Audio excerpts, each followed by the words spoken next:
Most of the Indian youth ಟೈಮ್ನ ಯಾವುದರಲ್ಲಿ spend ಮಾಡ್ತಿದ್ದಾರೆ ಗೊತ್ತಾ?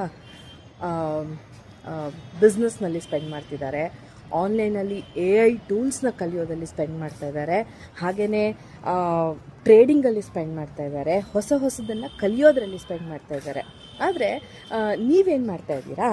ನೀವು ರೀಲ್ಸ್ನ ಸ್ಕ್ರಾಲ್ ಮಾಡ್ತಾ ಇದ್ದೀರಾ ಬರೀ, ಅಥವಾ ಹೊರಗಡೆ ಚಿಲ್ ಮಾಡೋದು, ಫ್ರೆಂಡ್ಸ್ ಜೊತೆ ಹೊರಗಡೆ ಓಡಾಡೋದು, ಹೀಗೆ ಈ ಥರ ಅನ್ವಾಂಟೆಡ್ ಥಿಂಗ್ಸ್ನ ಮಾಡ್ತಾ ನಿಮ್ಮ ಟೈಮ್ನ ನೀವೇನಾದರೂ ಸ್ಪೆಂಡ್ ಮಾಡ್ತಾ ಇದ್ದರೆ ಅದು ಖಂಡಿತ ತಪ್ಪು. The more you learn more you earn ಅನ್ನುವಂಥ ಒಂದು ಮಾತಿದೆ.